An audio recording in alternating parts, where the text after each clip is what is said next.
এটা উন্মুক্ত ট্ৰেন্সফৰ্মাৰে বিপদ মাতিছে হাজোৰ ধুপুৰগুৰি অঞ্চললৈ। প্ৰথমে এবাৰ এই ট্ৰেন্সফৰ্মাৰটো দেখুৱাই ল'ব বিচাৰিছোঁ। হাজো নলবাৰীৰ মূল পথৰ কাষতে আছে এটা উন্মুক্ত ট্ৰেন্সফৰ্মাৰ। এই ট্ৰেন্সফৰ্মাৰটোৰ কাৰণে বিপদ হৈছে ধুপুৰগুৰি অঞ্চলৰ, আৰু ইয়াকে কেন্দ্ৰ কৰি আজি পুৱাৰে পৰাই ধুপুৰগুৰিৰ সকলো ৰাইজ ওলাইছে। এবাৰ দৃশ্যটো দেখুৱাইছোঁ। এই পদপথৰ ওপৰতে আছে এটা ট্ৰেন্সফৰ্মাৰ, অতি বিপদজনক। 11,000 ভোল্ট আছে ইয়াতে, আৰু সেইটো বিপদ বুলি ইতিমধ্যে চিহ্নিতও কৰিছে বিদ্যুৎ বিভাগে। আৰু আমি এটা দৃশ্য দেখুৱাম প্ৰথমে, যে এই ট্ৰেন্সফৰ্মাৰ আৰু ইয়াৰ যিটো পদপথ আছে ইয়াৰ মাজত কিমানখিনি ইয়াতে আছে। হয়তো ইয়াতে 2 ফুট বা 2.5 ফুটৰ ইয়াতে মানুহ যাব পৰা কৰি আছে, কিন্তু যাৰ বাবে ইয়াৰে যিসকল কলেজলৈ যোৱা ছাত্ৰ ছাত্ৰী আছে বা শিশুসকল আছে, তেওঁলোকে এই ৰাস্তাৰে এই পদপথেৰে পাৰ হৈ যোৱাৰ সময়ত শংকাত যাব লগা হৈছে। জানোচা তেওঁলোকৰ ইয়াতে কোনো এটা দুৰ্ঘটনা হ'ব পাৰে, আৰু ইয়াকে কেন্দ্ৰ কৰি প্ৰতিবাদমুখৰ হৈ পৰিছে ধুপুৰগুৰি অঞ্চলৰ এইসকল ৰাইজ। আৰু তেওঁলোকে বাৰম্বাৰ তেওঁলোকে বিদ্যুৎ বিভাগক জনোৱাৰ পিছতো তেওঁলোকে কোনো ধৰণৰ কাৰ্যসূচী গ্ৰহণ কৰা নাছিল, যে ইয়াতে অতি বিপদজনকভাৱে আছে এই ট্ৰেন্সফৰ্মাৰ, আৰু যাৰ বাবে আজি আপোনালোক ওলাই আহিছে। কি ক'ব?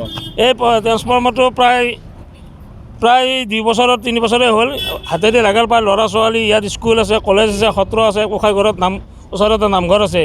এইটো হৈছে এটা নেশ্যনেল হাইৱে। ফুটপাথেদি গ'লে কোনো ধৰণৰ সুৰক্ষা নাই। ট্ৰেন্সফৰ্মাৰ পৰা আজিৰ পৰা প্ৰায় 2 বছৰে হ'ল কোনো ধৰণৰ নেট ফেন্সিং নাই, আৰু লগতে নিচেই তলতে আছে।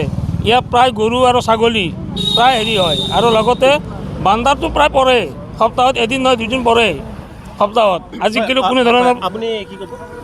মই বাৰে বাৰে কৈ আছোঁ যে এই ট্ৰেন্সফৰ্মাৰটো অলপ সুবিধাজনক ঠাইত নিলে আমি ভাল পাম। ইয়াৰ মন্দিৰৰ সন্মুখত ল'ৰা ছোৱালী খেলি থাকে, আৰু একদম ফুটপাথৰ কাষতে লাগি আছে খুঁটাটো। গতিকে এইটো আঁতৰাই অকণমান আগত নিলে আমাৰ সুবিধা হয়। এইখিনি কৰি দিয়াৰ কাৰণে আমি ওপৰতো দিব পাৰি।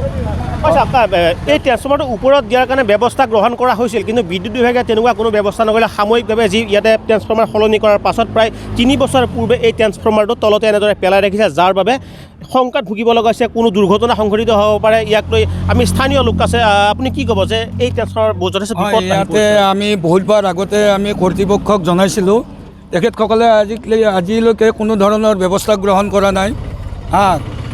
আমি বাৰম্বাৰ বিভাগে কৰ্তৃপক্ষক কমপ্লেইন দিছিলোঁ, তেখেতসকলে কয় হ'ব ইয়াতে বেৰৰ ব্যৱস্থা কৰি দিম বুলি কৈছিল, কিন্তু আপোনালোকে দেখিছে যে একদম নিচে তলত তাঁৰবিলাক পেলাই থৈ দিয়ে। কিবা লাকত যদি ল'ৰা ছোৱালীয়ে চুই দিয়ে কি হ'ব? এইটোতো বিভাগীয় কৰ্তৃপক্ষক আমি আপোনালোকক কি কয়? আমি অফিচত যাওঁতে আমাক কৈছিল যে অতি শীঘ্ৰে ইয়াত তাঁৰ কাটাৰ বেৰা কৰি দিম বুলি কৈছিল আমাক, কিন্তু আজিলৈকে ফেক্সিং আমি দেখা নাপালোঁ। আপোনাৰ পৰা জানিব বিচাৰিম যে আপোনালোকৰ ঘৰৰ লগতে এই ট্ৰেন্সফৰ্মাৰটো আছে, বিদ্যুৎ বিভাগৰ অফিচত গৈছিলে নাই আপোনালোকে? গৈছোঁ, কেইবাবাৰো কৈছোঁ, মানুহ পঠাম বুলি কয়, কিন্তু এতিয়ালৈকে মানুহ পঠোৱা নাই। এইটো কিমান দিন আগৰ কথা? মই প্ৰায় 2 বছৰমান আগৰ পৰা কৈ আছোঁ। মানে 2 বছৰ ধৰি, বিগত 2 বছৰ ধৰি এই মহিলাগৰাকীয়ে প্ৰায়ে বিদ্যুৎ বিভাগৰ কাৰ্যালয়লৈ গৈছে, যে যি উন্মুক্ত অৱস্থাত আছে এই ট্ৰেন্সফৰ্মাৰটো ইয়াতে বিশেষ ব্যৱস্থা কৰিবৰ বাবে তেওঁলোকে দাবী জনাইছিল, কিন্তু এই হাজো ধুপুৰগুৰি অঞ্চলৰ ৰাইজৰ দাবী বিদ্যুৎ বিভাগে কোনো গুৰুত্ব নিদিয়াৰ অভিযোগ কৰিছে সেইসকল লোকে। আমি স্থানীয় আৰু লোক আছে, আপোনালোকৰ পৰা জানিব বিচাৰিম যে বিদ্যুৎ বিভাগে হেমাহি কৰা দেখা গৈছে। কি ক'ব? এইটো সঁচাকৈয়ে হেমাহি কৰিছে তেওঁলোকে যদি এইবিলাক সুবিধা কৰি নিদিয়ে, তেতিয়াহ'লে ল'ৰা ছোৱালী যে ইয়াত মৰিব এইটো নিৰ্ঘাত। এইখিনিয়ে ক'ব বিচাৰোঁ মই। এতিয়া অতি সোনকালে ইয়াৰ ব্যৱস্থা কৰে যেন। অতি সোনকালে যি এই বিদ্যুৎ বিভাগৰ ট্ৰেন্সফৰ্মাৰটো আছে, জমৰ যন্ত্ৰণা হৈ আছে ট্ৰেন্সফৰ্মাৰটো, এই ট্ৰেন্সফৰ্মাৰটো অতি শীঘ্ৰে ইয়াৰ পৰা সংৰক্ষণ কৰি পেলাই, বা যি ফেন্সিঙৰ ব্যৱস্থা আছে, ফেন্সিং তথা ওপৰত দিয়াৰ ব্যৱস্থা কৰিবলৈ স্থানীয় ৰাইজে দাবী উত্থাপন কৰিছে, আৰু যাৰ দ্বাৰাই ছাত্ৰ ছাত্ৰীসকল যি লোক এই পথেৰে অহা যোৱা কৰে, তেওঁ সেইসকল লোক নিশ্চিত বিপদৰ পৰা তেতিয়াহে ৰক্ষা পৰিব। হাজোৰ পৰা মই দীপাংকৰ মজুমদাৰ, ND24।